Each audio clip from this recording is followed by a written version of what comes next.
Hey, good evening, everybody, and welcome to Popco, the Writers. Hey, better.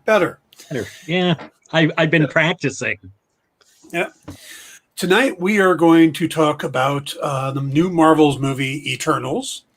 But before we jump into that, we probably should cover just a couple quick bits of news. Unless you've been living under a rock, you've probably heard some form of rumor or other that X, Y, and Z is going to be in Spider-Man No Way Home, and that a second trailer is coming and all of this other stuff. Well, we can tell you for sure that the trailer is going to debut on Tuesday at a special Sony fan event here in Los Angeles, actually in Sherman Oaks, where they are doing a presentation. And we expect that the trailer will then end up online shortly afterwards. I would think. Yeah. There's a bunch of rumors like this person, that person are all in the city suddenly. You know, Andrew Garfield is seen having lunch with Benedict Cumberbatch, and they are friends, so that is possible, but it doesn't mean anything. So I wouldn't assume anything until you actually see it. Yeah, announcements are made official. Yeah. Though I do find it interesting. There's a YouTuber who has built up his site after building up two other sites for some big companies. So he's a pretty popular guy. And somebody sent him photos that were supposedly leaked from the movie. And one of them had Tom Holland, Tobey Maguire, and Andrew Garfield all standing in their Spider-Man costumes on what looked to be the torch of the Statue of Liberty, all with their masks off. And because it's a Spider-Man movie. Yes. Yeah. Yeah. And then another photo that has Tom Holland, Marissa Tomei, and Abby Hogan, John Favreau, sitting around the table in May's apartment, along with what looks to be Peter's new lawyer, Charlie Cox. You know, so the people now immediately people said, "Oh, these are fake photos. These are fake photos." And he put them up, and I don't know why he decided to put them up. He put them up with his watermark and was immediately reached out to by Sony, and he took them right back down. Yeah. So there's a lot of rumors. Hopefully we'll get enough information that we can end with all the crazy rumors and actually just get to the movie. I mean, we're going to be, well, on Tuesday, we're going to be about a month away. Tuesday is the 16th. It opens December 17th. So a month later, we'll get to see the movie. But at this point, I don't know why they're trying to keep certain secrets, because it's just going to help ticket sales. If they come out and they go, all these people are in the movie, people are going to go see it. I'm a bad vlogger here, but because I'm just like I'm practically actively avoiding. You know, I just want to see the movie. Yeah, I don't want to know. Yeah. Oh, and then in the the beginning of the second act, the guy walks by in the background, and it turns out he's Stan Lee's third cousin. Marvin? Okay. Yeah. Marvin's in the movie? Marvin? Yeah. Well, that's awesome. Glad to hear it. He's been, hasn't been getting much work, so.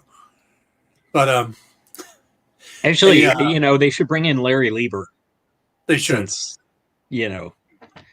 family connection there. That would be good. I would like that. But if they are bringing him in, I don't want to know. I'll just see it and go, that's cool. That's Larry Lieber. Well, for those who don't know, Larry Lieber, Stan's brother, who worked on a lot of the early Marvel stuff and actually took over the Spider-Man strip, the newspaper strip, when Stan stopped writing it. Yeah. He also wrote a lot of the Thor issues that Stan would plot and he would script. So, yeah. All right. Anything you want to cover before we get into Eternals? Anything?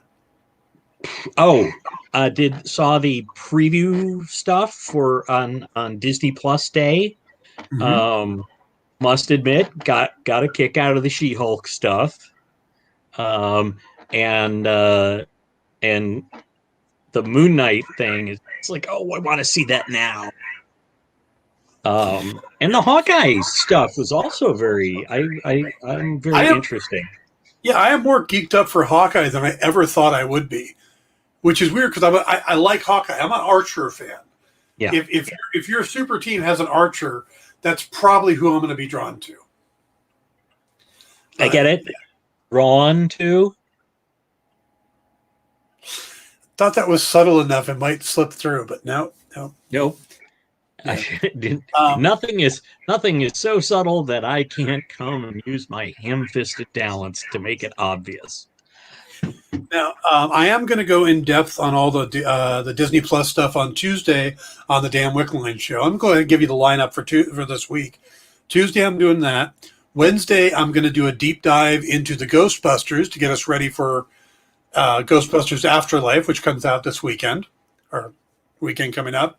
Yep. And then on Thursday, I have a special guest. I have director Adam Marcus, who is the writer-director of Secret Santa, which is a horror movie that I absolutely loved. He is also the director. Spoke of it highly not too long ago. Yep. He was also the director of Jason Goes to Hell. And I think he was director or writer on one of the Texas Chainsaw Massacres. So Adam is a fun guy. I also work with him on the Development Hell things where we get together and we do the table reads of superhero scripts that don't get made. So we've done a few of those. We did Sam Hamm's Watchmen. We did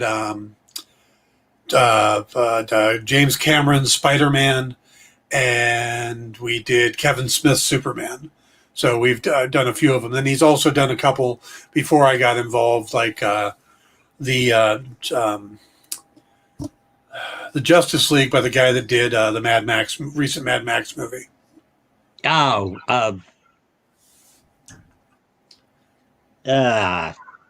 drawing a blank. Yeah. Hitting IMDb. Okay.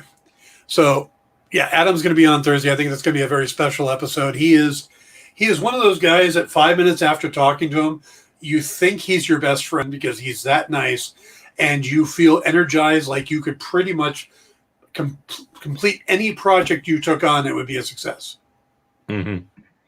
He's just that kind of guy. And he, besides directing and writing, he also teaches an acting class here in LA, which with this great group of actors and stuff that I've gotten to know both through Development Hell, and also they did a lot of the narrations for the Dynamite novels that I was doing for a while there. Yeah. I'm assuming, by the way, that you were not talking about George Miller that worked on.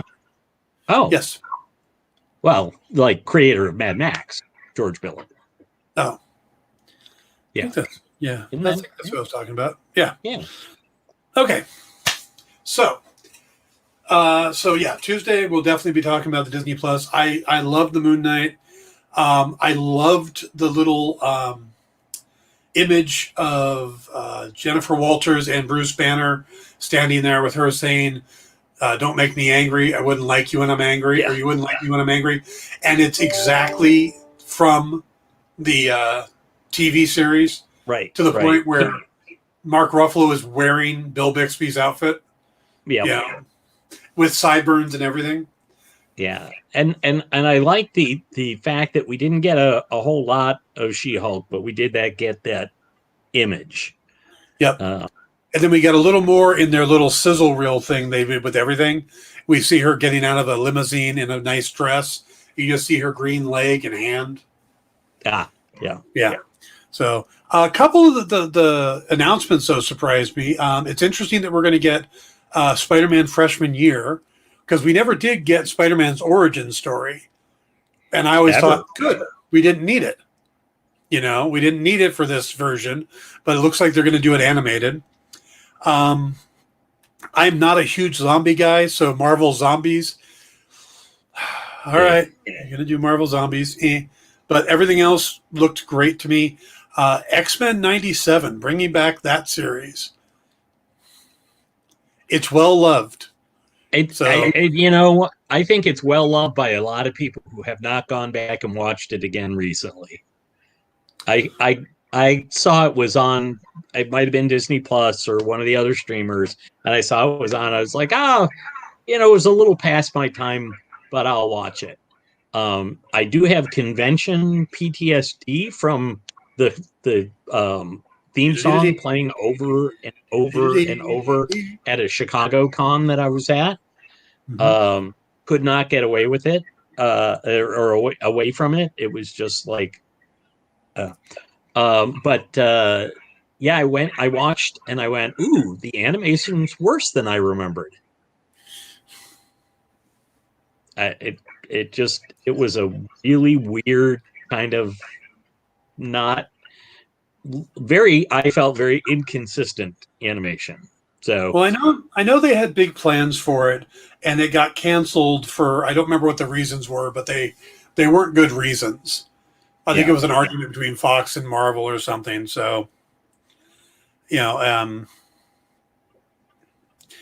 they want to finish that out, more power to them. They have the Disney Plus to do that. But we're going to get some great stuff with that image of Sam Jackson with the big beard and the eye patch off. Yeah. Like, all right, that's one grizzled looking Sam Jackson. We need to get these mother effing Skrulls off this mother effing planet. So yes, exactly. Yeah, but yeah, I thought the announcements were really good. But it was very weird how they put it out there. Like most of the stuff was released on Twitter, and it's like, why didn't they just do a live feed on Disney Plus? Yeah. Well, and I watched the kind of compilation. I did find it interesting how they did the transitions. They were really nice. From one property to the other. It was a little strange, but that's okay. Yeah. But also with the Disney Plus Day release, you also have Shang-Chi now on Disney Plus. You have the Assembled, which is the making of Shang-Chi. I've already watched that, and that was really cool. And you get the Hawkeye Marvel Legends, which is about a week earlier than I expected. I didn't think we'd get it till next week. Mm-hmm. Because normally they do that the week before the whatever debuts. But I guess and there's also the inside the helmet, the origin or the story of Boba Fett, which I thought was Boba Fett. Boba Fett? Where?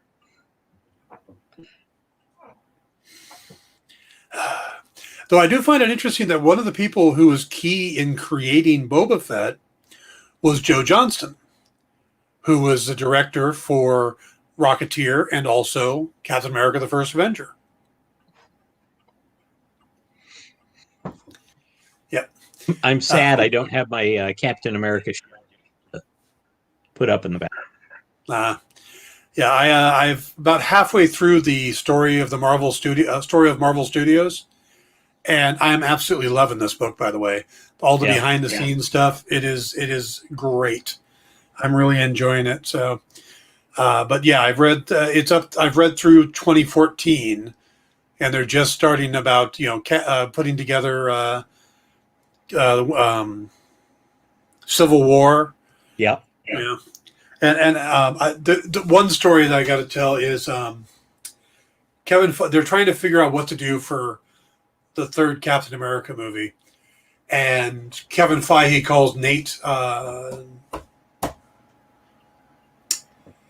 Moore, and he says, "You know what we ought to do? We ought to do Civil War." And Nate's like, "We can't do Civil War. It's too big. There's too many characters involved. We can't do it. We don't have that ability to do that. We haven't even earned it yet. We've got more stuff to do." He goes, "All right, well, if you're sure." So then Nate goes back into the meeting with the Russo brothers and Marcus and McFeely, and they're trying to break the story for whatever is going to be, Captain America 3. And about 5 minutes into it, Kevin Feige pokes his head into the door and goes, "You know what? You guys ought to do Civil War. I got to go." And he leaves. And Nate goes, and everybody went, "Oh my God, yes!" And Nate's just like, "No, why?"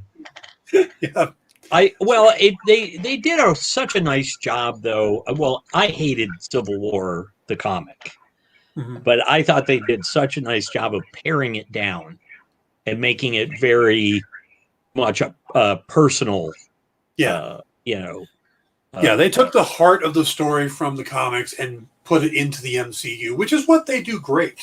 It's one of the things, they're not going to do exact adaptations. What they're going to do is their rendition of it, which is, would you really want an exact adaptation? I mean, I go back. I didn't want the comic. Yeah. Well, I mean, I go back to something Todd McFarlane said years and years ago when the Spider-Man movie Spawn movie was about to come out. He said that the Spawn comic is different from the Spawn animated series and is different from the Spawn movie because they're different people's takes on the same character. Why would you want, the same thing over and over again? You want to see somebody else's take on it. And it's not like doing the movie this way takes away from the comic, because the comic still exists. The animated series still exists. If you have a favorite, it still exists. Yeah, it's not negated by it being done in other media. So, The Tick is another great example of that. Yeah, I love the Tick animated show was amazing. Mm-hmm. The short-lived live action thing with Patrick Warburton was Mm-hmm. also very, very good. And the most recent one with Peter Serafinowicz, I was able to enjoy that too. All very different spins, Yeah, on it, but still all worthwhile. So now speaking of theme songs, the animated Tick theme song is still one of the best ever. Dwee da da da doo. Yeah, love that. Much better than the X-Men one. Yes, and the other convention related Twitch I have is the Teen Titans. TEENTITANS Teen Titans, let's go! And I'm just like, I can't. I'm making myself twitch singing that.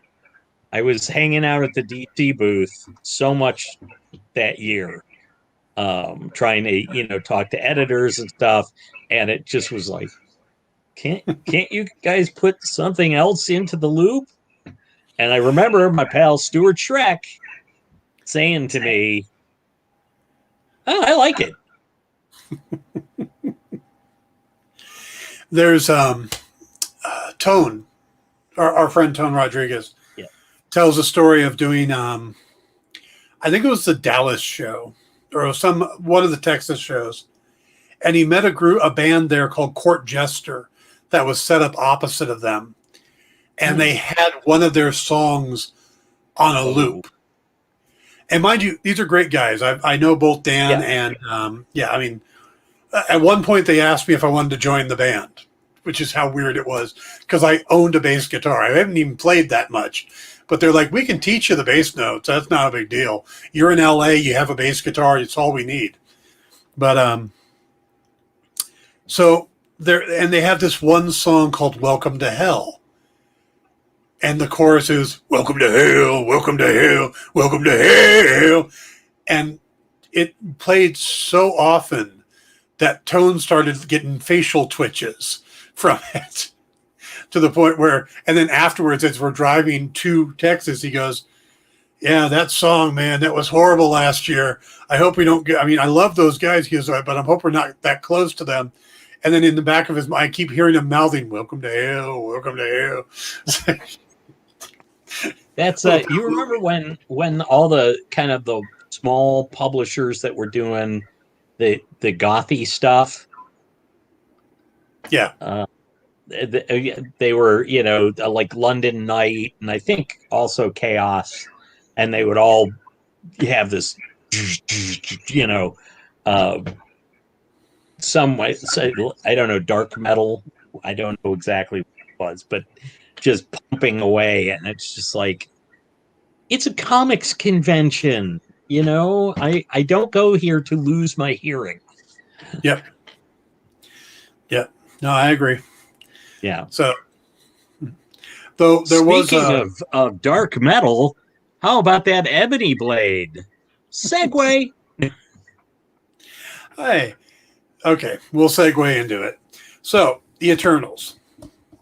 Now, first thing we need to get out of the way, the reviews have been on it. Yeah.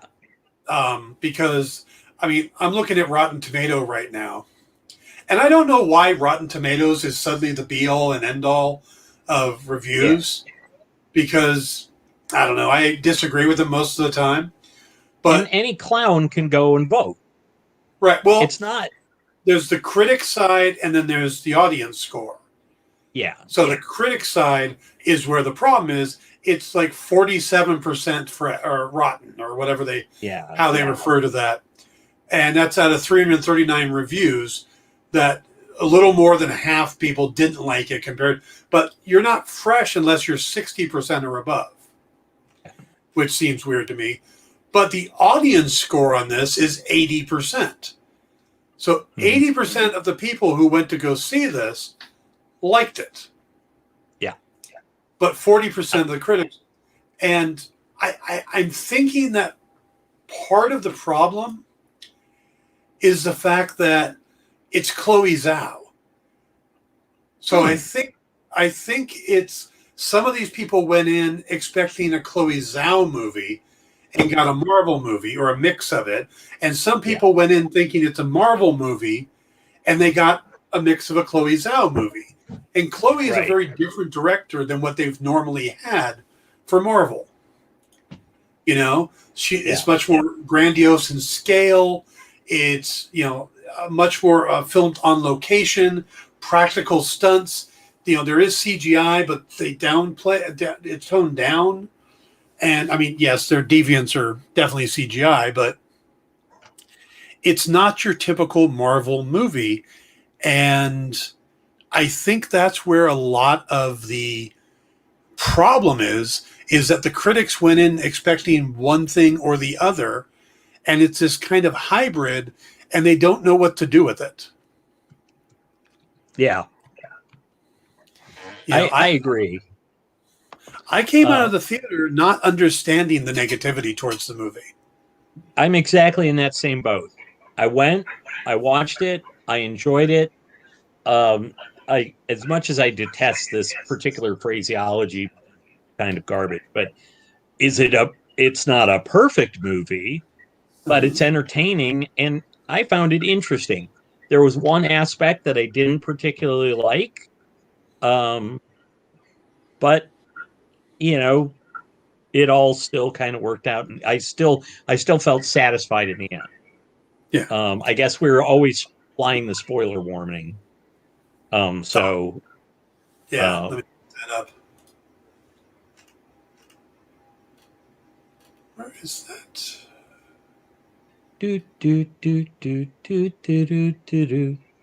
And since I don't know if Girl from Ipanema is under any kind of copyright, I'm going to knock it off there. Oh, it's a banner. That's the problem. And it'll be, I did not love the thing with Icarus. I did not love Icarus going.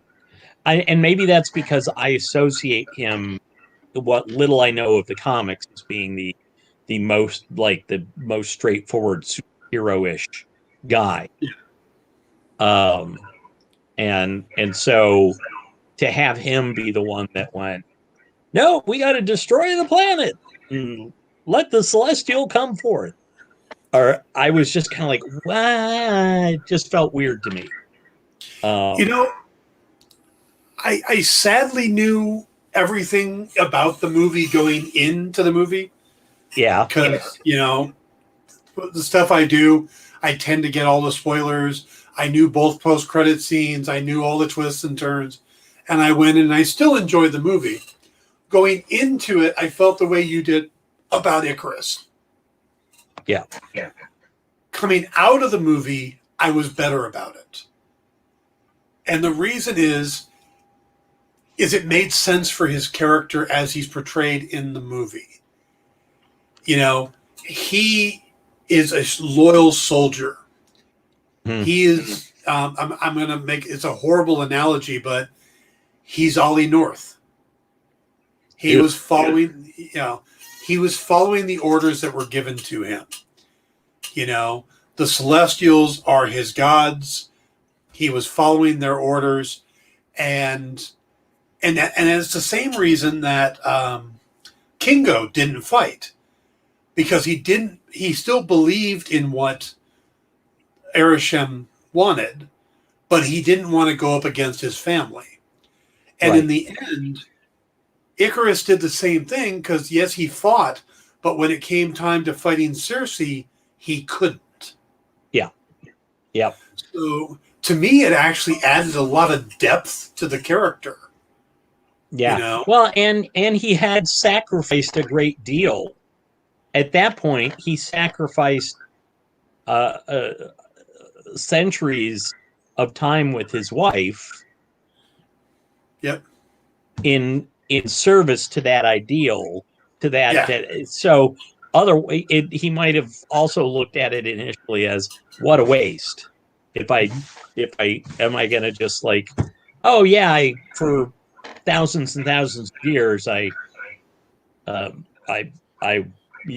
forego the company of my significant other, so I wouldn't reveal this to her, and then then just like flip around and go, oh yeah, all that was pointless. There was no reason for it. So yeah, it is definitely one of those things. In the context of the movie, it works. It's not all that different than how I felt about some aspects of Shang-Chi, which were, I loved the movie. I was on the fence with the degree to which there was mystical, magical happening, because that was not really an element of Master of Kung Fu. Yeah. So it's go ahead. Well, I think it wasn't actually from the Master of Kung Fu side.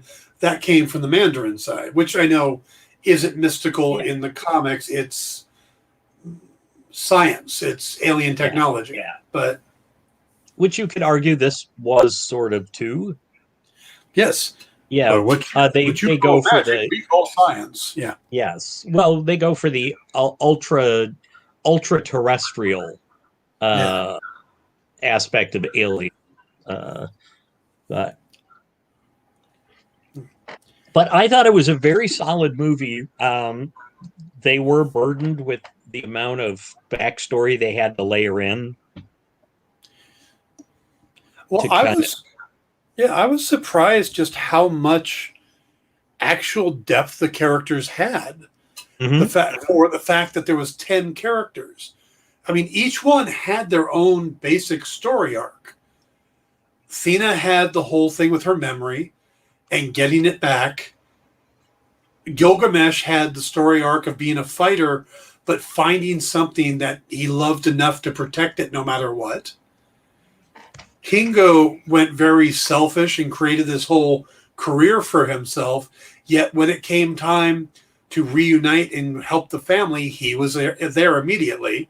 Yeah. And they could have played him where with Kumar, the valet, where he turns and tells him, "Are you crazy? Get to cover." Well, Kumar is out there filming. That same type of character in other movies would have been like, "You making sure you're getting it? Oh no, don't go away," you know. Yeah. So yeah, he's got the line of, "Did you get that?" "Yes, sir." You know, that was great, but yeah. You know, well, of course, that was also his after his big heroic moment. Yeah. Which, you could tell too. He was kind of jealous of Icarus, to the point where he was making a movie where he was going to play him. I got the feeling that he was using a lot of their stories for his movies. and it was just his time with Icarus. But he does miss the fact he can't fly, or he is jealous of the fact he can't fly. And by the way, I really liked the Icarus flying segments I felt were better than any of the Superman stuff I've ever seen. I don't know what it was. There was something about the weight and the movement just felt more, I hate to say realistic. Obviously people don't fly, but I was really impressed with Icarus's movement in the sky. Yeah. But technology advances. So Sure. Yeah. I mean, it's always just looking at a movie 5 years apart, there's going to be major technological advances. Yep. So darn that George Lucas and his. Yep. Now, like I said, all the characters, I mean, Sprite had her own story arc. So, and I've had people tell me, oh, I just found the characters boring. And I was like, really? I don't get that. Yeah. This is, like I said, this isn't the typical Marvel movie. You don't have your, this is your good guy, this is your bad guy who has the exact same power set type of thing. But you get sort of that with Crow, absorbing the powers. But Crow really isn't the bad guy in this. They're really, I don't even know if there is technically a bad guy. I mean, your antagonist is Arishem. It's in a way your antagonist is the universe, the way the universe works. It's almost more man versus nature. I mean, if you looked at it from the outside at the whole process of the galaxy and how things work, and how the Celestials create the suns and all this stuff, and how there needs to be more Celestials and to keep life going anywhere in the galaxy, then what they did was actually very selfish. Although I felt that the flaw in that argument because they kept on arguing, oh, they've got to make more suns so that billions could live in the future. It's like, we're going to kill billions here. Like, okay, so you've got billions on Earth that are going to die to create, I can't remember what the exact total on Earth's population. 8 billion. 8? Yeah. Okay, so 8 billion are going to die here, but that'll let there be 16 billion later, and then there'll be 18 billion. And it's this weird thing, like, more lives are automatically better than more potential lives are better than current lives. And also just the idea that, it sort of felt like, yes, but the Celestials, we're going to create these new places so we can shove another celestial seed in it. And, it's like, it also seems to me like there's some selfishness on the Celestial. This idea that it's the way they can't hatch unless there are billions of lives around. Yeah, they need the lives and stuff. Which that makes you wonder, was Thanos trying to save Earth? I don't think so, because I don't think he knew. Yeah, that's the question. Yeah. But by the way, it would have slowed him down. Yeah, it did, according to Ajax. Right. But I did. Jumping ahead a little bit, I kept going like, darn, Star Fox looks familiar. He kind of looks like Harry Styles. Who is an actor that looks like Harry Styles? And then I got out of the theater and went, beep, beep, beep. Oh, Harry Styles looks like Harry Styles. Yeah. And then Patton Oswalt as Pip the Troll. Yes. Who I sat there racking my brain thinking, well, who are they going to get for Pip the Troll since they've already used Peter Dinklage in Endgame? Yeah. Couldn't come up with who they were going to get. And then it's like Patton Oswalt went, of course. Okay, that's Yep, of course. It made me think of his character on Reno 911. And then the disembodied voice, Kyle, who produces my show during the week, was texting me right after the movie, and I'm like, all right, so what did you think of the post-credit scenes? He goes, it hasn't come up yet. I'm like, you're texting me from the theater. But he liked Eternals that much, and he hates most of these movies. Really? Yeah. So he says, man, I don't know who the voice was, but it sounds familiar. And I had seen online a bunch of people going, maybe it's Jeffrey Wright, maybe it's the Watcher, or or there was a couple other names thrown out there. Nobody was guessing Mahershala Ali. Yeah. And then Chloe Zhao just comes out and says it.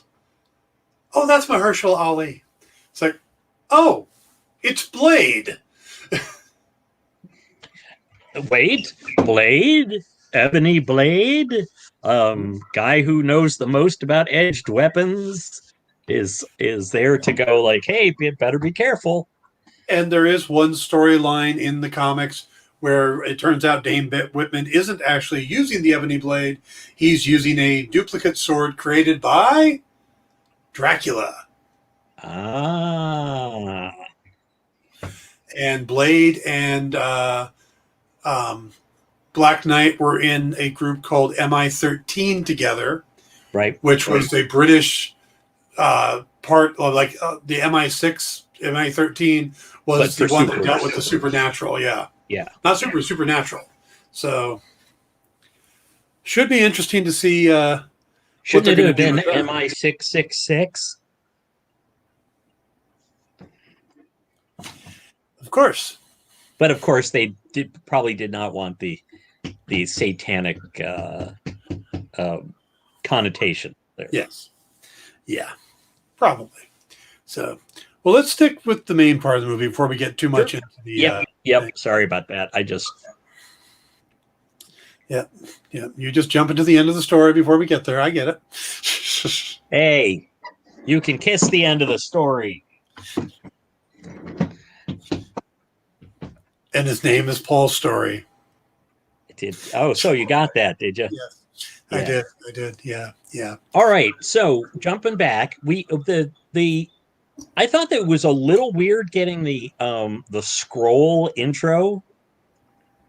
And it's so little ambiguity with it is what surprised me. Because a lot of this stuff, like Thor goes, oh, well, we're kind of not really gods, we're more aliens, magic and sciences. So is Thor a reliable narrator or an unreliable narrator? Like when that's first presented, we don't know. Right. We know Thor was taught by Odin. Yeah. And we know that Odin isn't necessarily a reliable narrator. Yeah. He covered up an entire existence of a daughter. Yes. Yeah. He gave up his eye for wisdom, not truth. Yes. But what the first thing that threw me off was, why didn't they have a voiceover for it? Yeah. I mean, okay, you've got Jeffrey Wright as the Watcher. That would work. You could have had Selma Hayek read it. You could have had any of the Eternals read it. You could have had David Kaye, who does the voice of Arishem. Yeah, that's what I was thinking. I mean, you could. There's so many options. Yeah. So I don't understand when a movie does the scroll like that. And I know Star Wars didn't, but I know that when I showed my mom the movies a few months back, I read the scroll out loud to her because Star Wars also, the way they did it expanded the amount of time it was on screen. Yeah.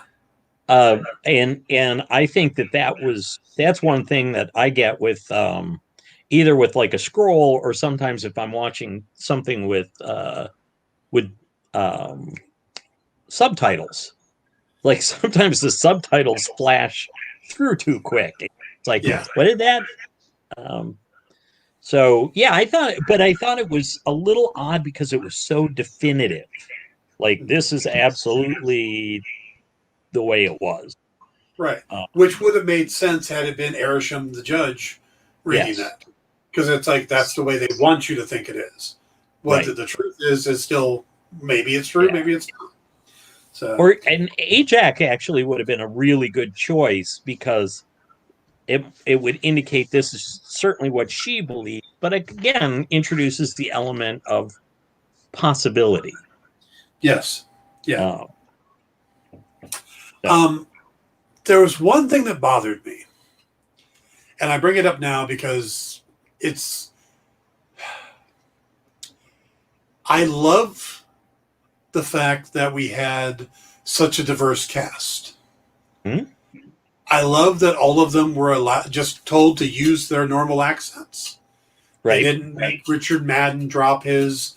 They didn't, everybody just spoke the way they spoke. Salma Hayek, everybody. I loved having Laura Ridden. Let me get her name. Lauren Ridloff as Makari. Right. Okay. So I thought the sign language was great because I know that sign language predates Christ. I mean, basically, there is there's evidence of sign language going back 5,000 BC. So none of that bothered me.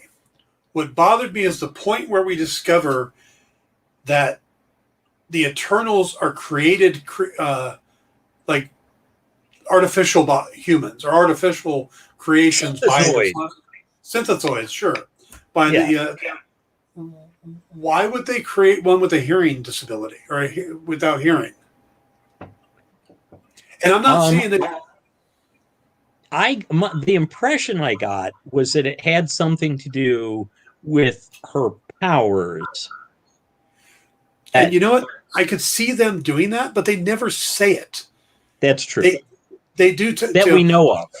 Well, at one point she says, or she talks about how she can feel the vibration when they speak. Right. Okay. And it could have been a 2-second line about how it's the only way she can hear when she's running fast, or something that it's actually a perk for her not to be able to hear. But they don't do that. And by not doing it, then it leaves that gray area of why would they build an imperfect and then when you start looking at that, it's like, well, if they dropped them into 7,000 BC, 5,000 BC in Mesopotamia, why did they drop in 10 different looking people if they wanted them to blend in? Why wouldn't they? Because that was the cradle of life. That's where everybody started. And at that point, everybody looked the same. It wasn't until they spread out. Right. But here's the thing. Can Celestials tell that? Can you tell the difference between one ant and another? But, okay, but why would you... If you're mass producing these, why are you making different looking ones anyway? The Guardians of the Universe, or the Owens, they just created the Manhunters. They all look the exact same. Why do the Eternals look different? Well, all the deviants looked all the same to begin with. Yeah. Which made sense. Maybe because the Celestials look different. So they knew there should be variety, even if not understanding. And then there's the whole question of did they create life? Was there life and they tweaked it? It was, like, were there because the impression I get, although again, no, it doesn't necessarily. I was going to say the impression I get is there must have been life, because the idea that they put Celestials in to hatch, there had to be a life around them. So yeah, there's still some unanswered questions. I mean, in the comics, the Celestials basically started humanity, and then the Deviants and the Eternals as offshoots of humanity. Yeah.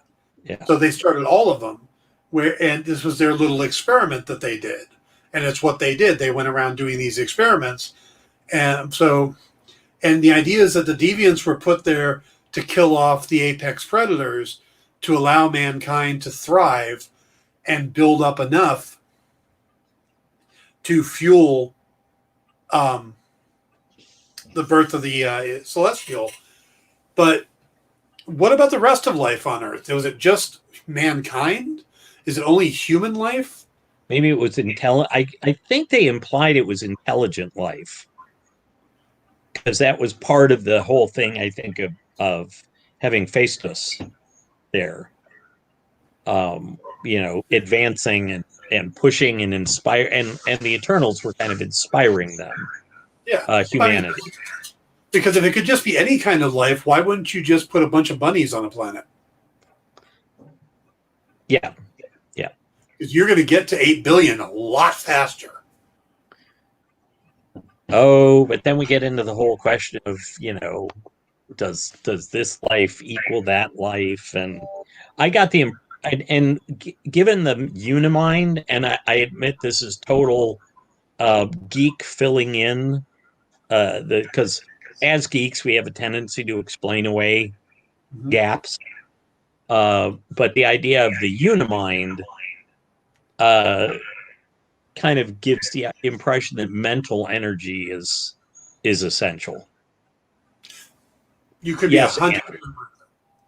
Andrew agrees with me. Yeah. Hi, Andrew. Yeah. Hello, Andrew. I take it you've seen the Eternals, Andrew? Although, just one correction, Cerebral was from the X-Men movies. Talk for a minute, Paul. Give me 1 second. All right. I'm going to go on and on and on. I thought it was quite interesting how they dealt with how they dealt with Ajax as being the leader of the Eternals, even though there seemed to be a lot better, or not better, but more likely candidates. Like, you would kind of almost think Thena would have been a very likely candidate as leader, because she was the great warrior, or Icarus, because he seemed to have the most power. But there was something about Ajax, her charisma, her ability to lead, that made her the better choice. She was also the oldest among them, right? And you got the feeling she was also the most dedicated to the cause. Yeah. And she didn't get the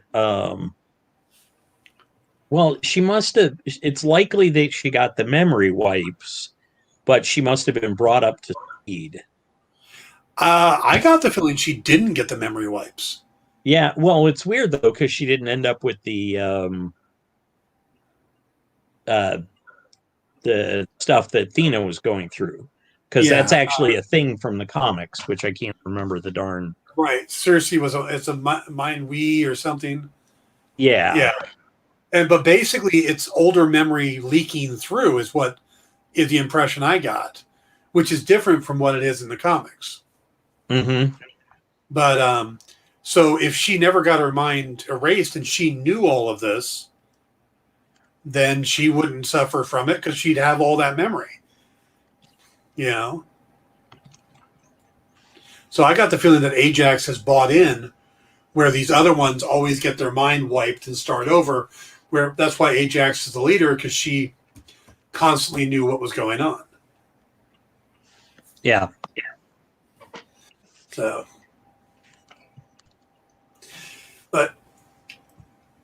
yeah, that's some of the problems I had with the plot, which I think they could have addressed, and it might be that they just cut a lot of scenes, because I mean we can look at the trailer and see scenes that never showed up in the movie. Mm-hmm. Like there's the scene of Thena fighting a bunch of warriors with all those flowing green drapes that are hanging down. Right. There's that. That scene never happens in the movie. Where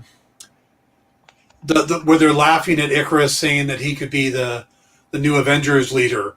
They don't laugh at him in the movie. Yeah, I thought that was very interesting.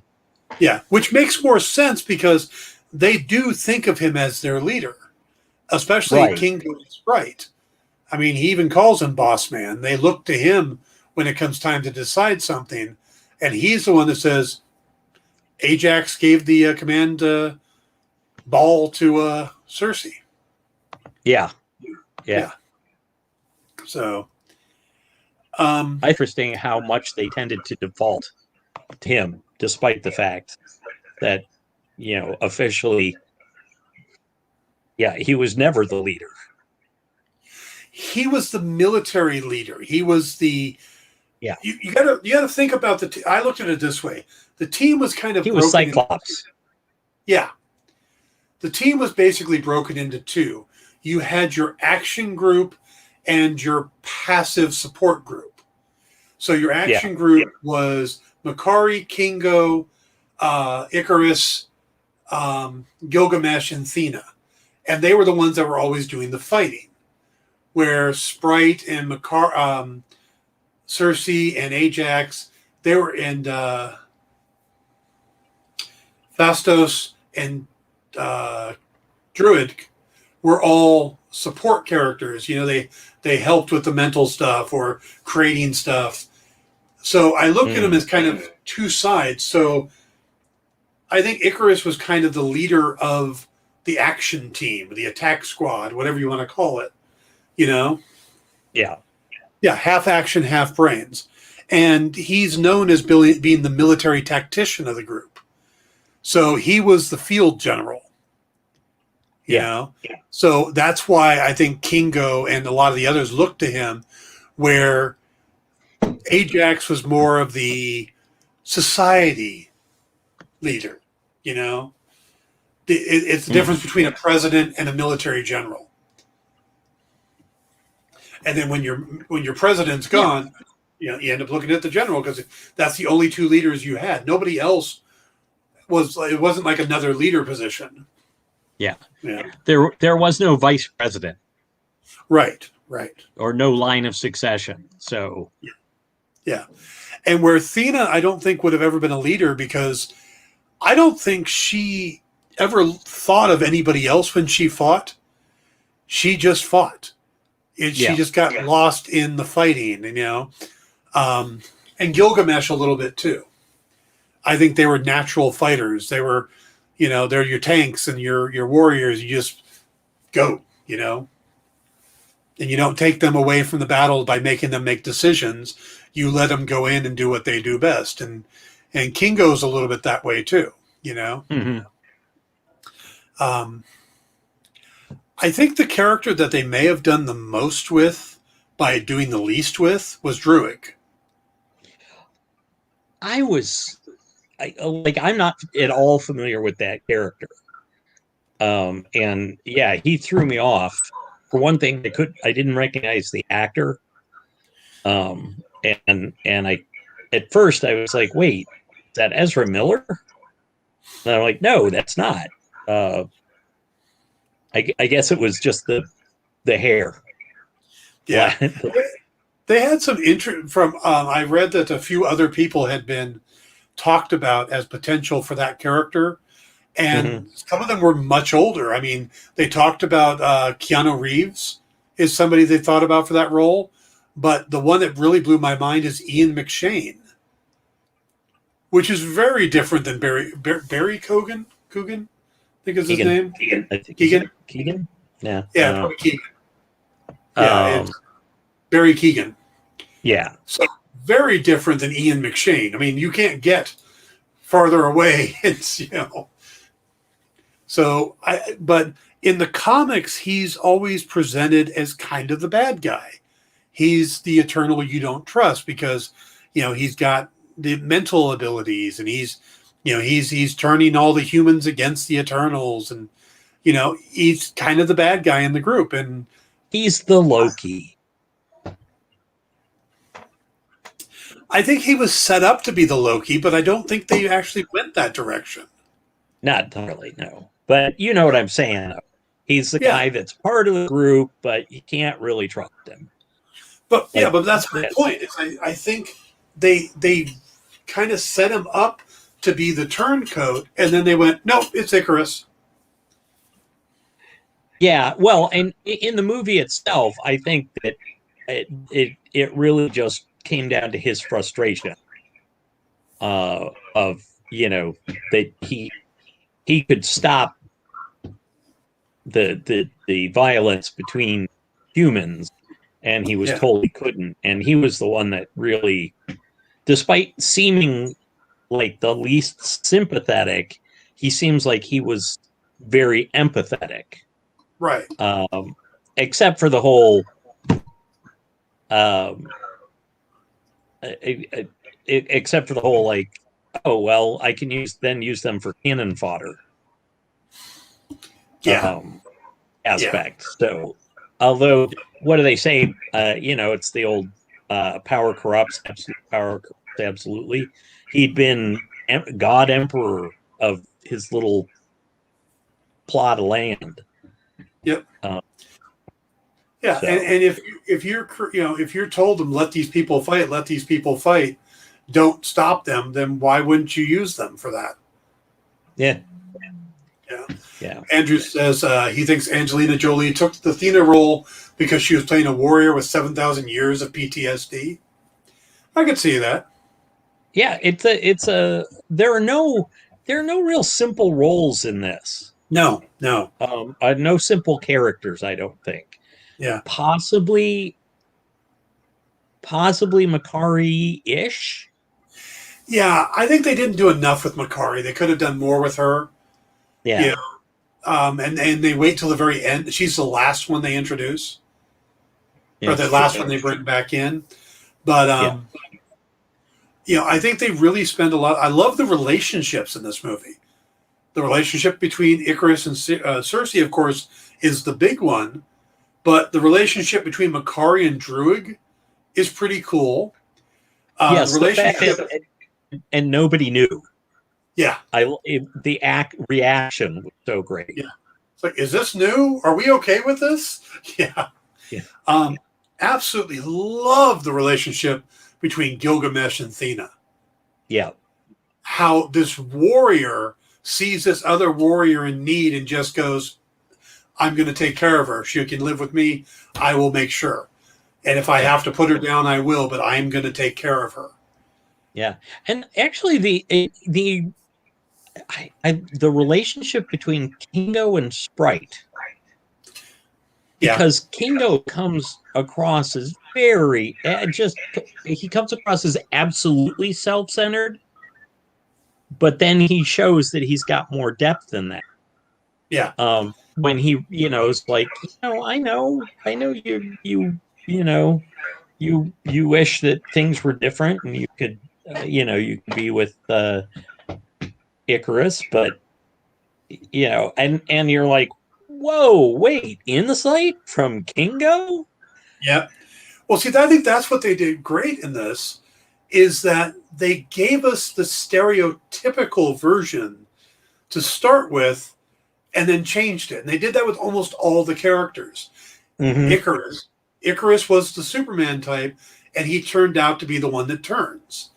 I don't wear a cape. Yeah. Sprite.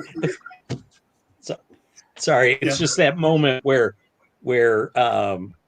Phaestus is trying desperately to not say, "Yeah, son, Isaac this is and Sylvie, and yeah." And then it's like, "Don't wear a cape." And it's like, okay, thanks. That's really helping. Yeah. So, but even yes.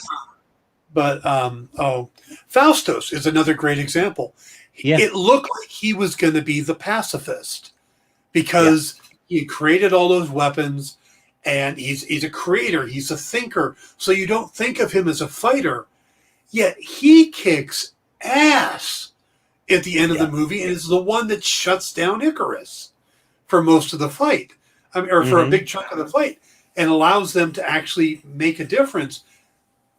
So that I love the flipping of expectations on just about all the characters. Ajax seems like the caring, nurturing type, and you find out that she knew from the beginning that all the humans were just cannon fodder, or were just feeding the eternal or the celestial. They were krill to the whale of the celestial.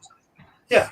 But I mean, every character had that flip. Cersei seemed like the love interest and didn't really seem that powerful, and she's the one that saves the day in the end. I mean, all of the characters, they have that setup and then the flip. And they did that with, maybe, like I said, again, Makari is the only one we don't really get that from. And I think they just ran out of time. You know, I mean, she's bored with everything. She just wants to get off the planet. But she's got feelings for Druid, which nobody saw. I was going to say, I think that's the flip there.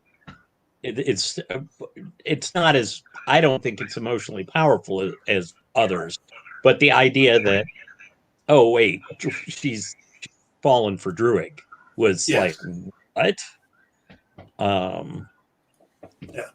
But we need to have a moment to discuss the real star of this movie, Harish Patel as Karun. Karun is freaking awesome. He is the Michael Pena of this movie. Yes. Where do you keep getting these cameras? That's right. Always bring a backup. Or the whole thing. He's like got a cloak of holding. Like, oh, wait. And they get smaller and smaller, but they, or the did you get that? Yes, sir. And really, his final lines where he just is thanking everybody for all they've done, and basically like going, "Good luck, because this situation sucks." And you know what? I can totally appreciate Kingo's stepping out of the fight. Yeah. Because for him, it didn't matter what the outcome was. If the Celestial came out, it destroyed the planet, he would then be picked up, go back, and start over again on a new planet. If they stopped it, then he'd continue his Bollywood life. Either way, it didn't matter. But what he didn't want to do was fight family. He didn't want to take one side or the other, because he loves Icarus, he loves Cersei, just this is his family. And we never get that in a movie. I mean, I'm sure most people were like, well, Kingo's going to come back and save the day at the end. No, Kingo said his piece and stepped out. And I got a lot of respect for that decision to make in a movie, because you just don't get it. Plus, you take a couple players off the board before your big finale because you've got 10 characters. Yeah. We're going to take out Ajax, Gilgamesh, and Kingo and make it a little smaller. I was actually a bit worried when Dane was doing the whole, Cersei had said, you should reconcile with your uncle. Yeah. And I had this horrible feeling, and I kind of wanted it, but it wouldn't have fit the movie at all, that we were going to have Dane swoop in on Aragorn with the ebony blade, going like, I'll help,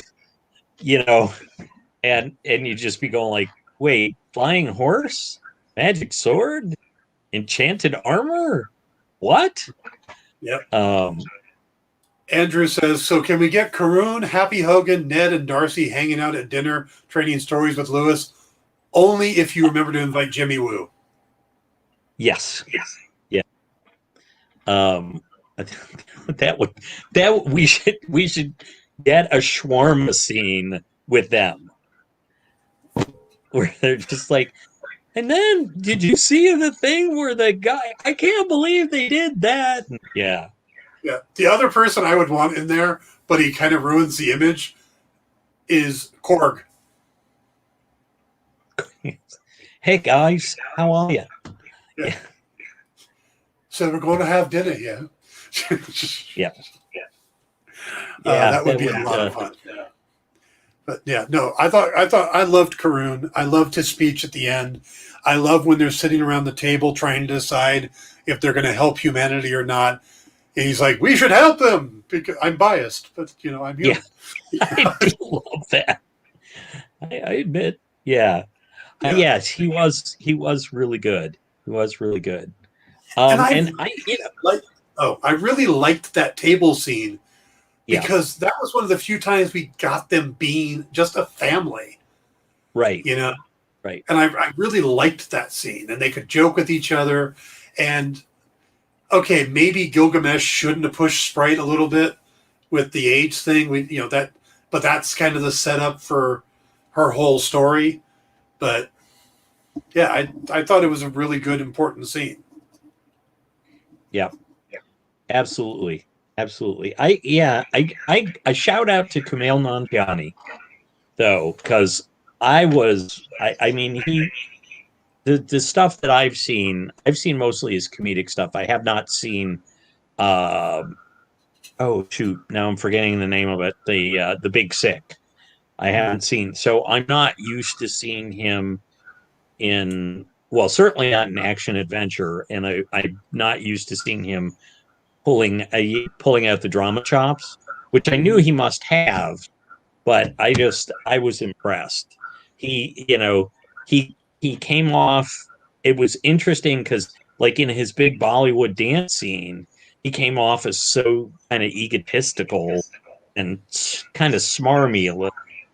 Yeah. And then he gets in with the family, and that sort of dissolves away, and he's not as he's not as overconfident and kind of arrogant as he is when he's just people. Yeah, and normally when you have a character like that, they end up not being good fighters, or they don't really put in the they're not the heroic ones. They are the I don't want to get hurt, or my face, or he was in there fighting with the rest of them. I mean, so he got black goo all over him. He did. He absolutely did. And he didn't make the, oh God, he went, he was. Yeah. He didn't do the, or wipes, bring me wipes, or something like that. There was an interview on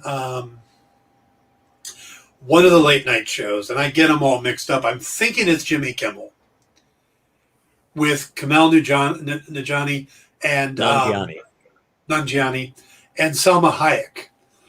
Mm-hmm. And it's a two-parter, so if you get a chance to watch it, you should, because the relationship the two of them have comes across in the movie, in that this cast really looks like it became a family. Mm-hmm. Because they're joking with each other, they're kind of ignoring Jimmy half the time, and just talking to each other. And she's giving him crap about, she's like, I showed up one day on set, and suddenly the little pudgy Kumail is gone. And now there's this big, buff, super sexy guy. And I'm like, where's my little guy? Where's my little pudgy guy? And it's just, they obviously have this great relationship. Yeah. I do remember the first time I saw the pictures after he'd been working out. It was like, what the? I can get me a Marvel trainer. Stat. My favorite comment about all of that is Brian Tyree Johnson. Brian Tyree what's his last name? Henry, Brian Tyree Henry. He got the call from Chloe Zhao about coming in and playing a superhero. And he's like, okay, how much weight do I have to lose? And she's like, no, we want you just as you are. He's like, I'm in. That's all I needed right there. Yeah. Yeah. Because he's like, I'm a roly-poly guy. I'm happy with that. I don't, so. Yeah. Yeah. All in all, I just do not get the amount of grief that this has been given. The most legit thing that I've seen is people saying, "Wow, they crammed a lot into this movie." Time, backstory, new elements. But what do you cut out? Oh, I don't know that you could, but I think it was Kurt Busiek said something on Twitter about like they almost had a couple 3 movies worth of stuff that they did in a single film. Yep. Now, I know that originally there was going to be 12 Eternals. Oh, wow. And they cut it down. And I don't know how accurate. Chloe Zhao has said that they started with 12 and cut down. And I've heard somewhere that one of the ones they were looking at was Vampiro, which I didn't even know was an Eternal. But, yeah. So I don't know officially what the other 2 were going to be. I guess I'll have to wait for the sequel to the story of Marvel Studios for that because, well after. But I think... by the way, El Vampiro is a Eternal that masquerades as a luchador. Yes. So yeah. So that we're going to go that route. I think they boiled it down to the essence of the Eternals, the heart of what Jack Kirby was getting at, but trimmed a lot of the stuff like, well, there's multiple Eternal bases, and they're here and they're there, and it's a limb. They made it work for what the MCU has, And I do appreciate that they didn't overuse Dane Whitman. Yeah. I thought, well, maybe you could have done without Dane Whitman, but Dane was the human counterpart that then became Karun later on in the movie. You need to have that human reaction to things in a lot of these movies when you're dealing with non-human characters. At least, and they also, though, it also cemented the idea of Cersei getting so close to humanity. Yes, absolutely. She needed to have moved on and to have a love affair, with someone. And the fact that we're introducing this character who in the comics she has a relationship with, so it's not out of the blue. Right. And another character they could introduce. Plus, we get the Jon Snow, Robb Stark moment of them standing there, which is great. And the fact that they're standing there with somebody named Cersei, which is also a character from Game of Thrones. An Eternal always pays his debts. Wait, no, that's not right. But I really came out of the movie liking Richard Madden, who I didn't really know much about. I saw him a little bit on I didn't watch all of Game of Thrones. People ask how far I got in. I got to the point where Tyrion killed his dad on the toilet, and that's where I tapped out, which was either season 4 or season 5 near the end. So, but I saw the Red Wedding, stuff like that. I didn't think it was a lot of great acting from Richard Madden. I didn't think Jon Snow or Kit Harington did a lot of great acting in Game of Thrones. Well, but I liked both of them. Yeah, Harington had more to do later on, of course. Right.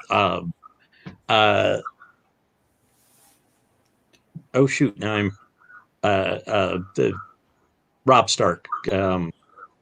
Richard Madden. Richard Madden? Right.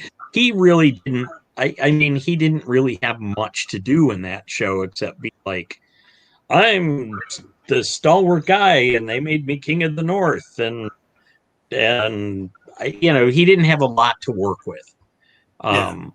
So I hear he was really good. He was in some spy show. Yeah. That I hear he was really good in. But yeah, and I believe it. I come out of that really liking him as an actor. Yeah. Because he looked like a very good version of Superman. Just a Scottish Superman. Let's see, he was in Medici. He was in The Bodyguard, Citadel. I may be thinking of The Bodyguard. Yeah, that was a series that he played. A bodyguard. Yeah, I was really happy that is it Gemma or Gemma? I think it's Gemma Chan. Yeah, Gemma Chan. I think it's spectacular that they didn't go, oh, we already used her in, in Captain Marvel. Yeah. And I thought she did a wonderful job as Cersei. And obviously she doesn't have the she doesn't exude sex appeal. Well, I mean, sure, the character does not have that overly flirtatious man-eater kind of aspect that the character does in the comics. But I thought that she was wonderful in that role. Brought a lot of I was going to say humanity, but I don't know, eternalness. But she was just very, very good at it, and I'm glad that they let her have more to do. And if they really need to explain that away, how the actress was in both, it's very simple, because the Kree and the Skrull started off together, and the Celestials and messed with it. So it's possible that the character of Minerva in Captain Marvel is just another Eternal using the same Cersei body that they have a bunch of. They just made her blue so she'd blend in better. Yeah. So they could absolutely explain that away. But it's not the first time they've done that. They got Michelle Yeoh both in Shang-Chi and Guardians of the Galaxy Volume 2. Indeed. Yeah. So they're loosening up a little bit on that when you have a really good actor and the role they play wasn't huge. I mean, they're not going to pop up and have Brie Larson play something else in the Marvel Universe, or, Robert Downey Jr. isn't going to suddenly come back and play Silver Surfer, Yeah. No, it's nice that they're looking at it and going, yeah, this will work, despite. Yeah. And I mean, Cersei in a lot of ways is a typical Jack Kirby creation. He had this thing about drawing very voluptuous women. He did the same thing with the New Gods, with Big Barda, Mm-hmm. And whenever he created a female character, they had that. Sue Storm, in a way. I mean, there's this mold that Jack had for creating female characters. So it's nice to see that they didn't feel they had to stick to that almost Marilyn Monroe type, or Ava Gardner, or, trying to think of who Jack tended to use for his, but the brunettes of that era, But I'm glad they got Gemma Chan. I thought she was great. I really liked 99% of the cast. Jane Russell. Thank you, Don. There you go. Yeah. The actress who played Peter Quill's mom was also Yes. The actress who played Peter Quill's mom was also in Captain America: The First Avenger. Yep. Well, but in a very minor role. Yeah. Yeah. But I think it would be hard to bring back, for example, even though it was a minor role, it would be hard to bring back, Natalie Dormer. Yeah, because she got a lot of screen time. Yeah, well, a lot for it, and it was a pivotal moment.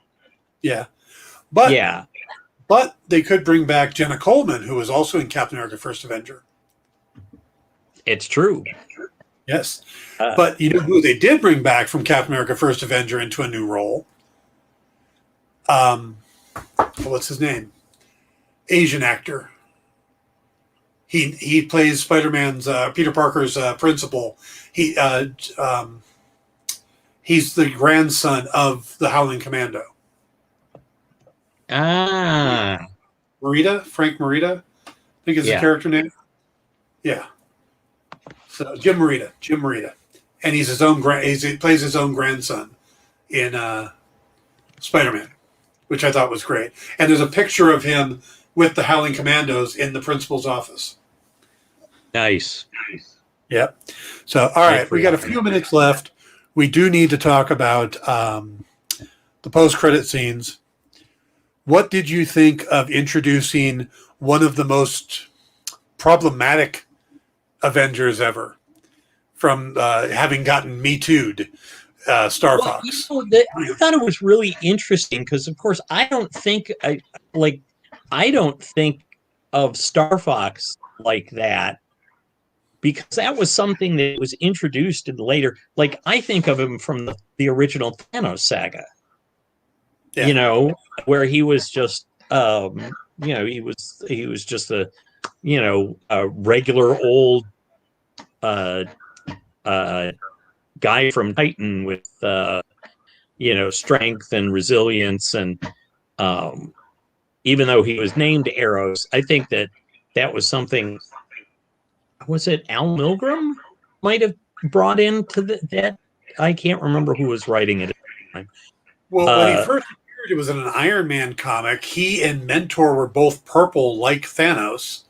Yeah. And I believe he was named Iron, and they renamed him Eros, and they made it canon that his parents renamed him when he became fascinated with love at like the age of 5. But I just I wasn't familiar with that. I knew it happened, and it's like, please. So hopefully they'll avoid that aspect of the character. I'm sure. Yeah. The scene itself felt a little odd to me. And mainly it was Pip the Troll that threw me off, because it just felt very different from the rest of the movie. You know, it reminded me a little bit of Thor: The Dark World, where suddenly we have that scene with the Collector at the end. And he's so quirky and weird that he doesn't really fit. And Pip kind of feels that way, like he doesn't fit. And I get that's the character, but... Yeah, well, we went from a very serious kind of, at times glum movie to, hey, party troll. Yeah. So yeah, it's I think it was, but I didn't mind it. I didn't mind it, but it was kind of, and I'll be honest, I was just impressed that Harry Styles ended up looking pretty much like Star Fox from the comics. Yeah. I thought he did fun. Yeah. It was an odd, but I think they wanted it to be jarring because it was jarring for the characters to suddenly have this drunk troll go like, hey, here's just appear on your ship. Yeah, here's Johnny. So it was a little odd, but yeah. It definitely seems like they're not hiding any. They're definitely going for a sequel. You know, there's no see how the movie does. They're set up a sequel. Yes. Well, you got the missing. I've reached the point in my life where Eros shows up and I have no idea who the actor was. Yeah, I think I would have done the same had I not heard beforehand. I'm not a big One Direction fan. I probably could point out one song if I heard it. But other than that, I know him from watching the Graham Norton show. He was an Irish talk show host on a BBC. Oh, I know who Graham Norton is. I watched the show. Yeah. Well, Harry Styles has been on there several times, and I think on a couple other talk shows. But like, I don't know the music. Because I'm an old. So Graham Norton, Graham Norton's the only show where you get Ewan McGregor and Mark Ruffalo chasing each other around on unicycles. That's true. That's true. Andrew, I think you weren't here. Maybe you weren't here yet when I was talking about how I was like, who is this guy that looks like Harry Styles? And then it's like, oh, it's just him. Because I'm not used to, I don't know him as an actor at all. Didn't realize he was doing acting. We got a minute or two left. That other end credit scene, I think had we not known who the voice was, I would have thought, okay, he's going to show up in the Avengers or, Black Knight, or he's going to show up on, and all of a sudden it's Mahershala Ali, and it's like, he's going to be in Blade? Yeah, that really threw me off. I thought it was. Did you get a kick out of the fact that a sprite asked Thena if she was? Is that the Ebony Blade? No, it's Excalibur. Yeah, I don't think a lot of people didn't recognize the voice, or they recognized that they should know the voice. Is what I heard a lot of people. Was for me. I'm like, ooh, who is that? Who is that? Yeah, and and it was like. Early on, Chloe Zhao came out and said it was Mahershala Ali. And it's like, oh my God, okay. Suddenly that changes. That makes that scene completely different. Yeah. It could have been Jeffrey Wright. It could have been, the Watcher's going to help. It could have been a lot of people. If it had been Benedict Cumberbatch, because Black Knight is often hung out with Doctor Strange, I would have gone like, oh, that makes sense. But yeah, Blade was not who I expected. It could have been Anthony Mackie, basically bringing him into the Avengers. I mean, it really could have been a lot of different characters, but Blade is the one that's like, what? And I had no idea that the character had a history, that Black Knight had a history with Blade until after the fact. Right. I don't think Black Knight is scheduled for a solo movie. So I think that he'll show up in Blade rather than the other way around. Yeah, and Blade might be doing what Nick Fury did in a sense. Oh, and that could have been Nick Fury at the end too. But Blade could have been doing what Nick Fury did and is putting together a team like the Midnight Suns. Yeah. And maybe he pops up in Moon Knight. And maybe the two of them pop up in Moon Knight next to get the next member of the team. So something to think about. All right, we are going to have to wrap it up there, folks. It was fun talking Eternals. Next week, we're going to have a new Spider-Man trailer to talk about. We're going to have Ghostbusters to talk about if we get a chance to see it. Don't know yet. We'll have to figure out what next week's going to be. Going into the holidays, it should be interesting, but we're going to wrap it up here. Thank you guys for joining us. Thank you, Paul. Hope you have a good week. And we will see you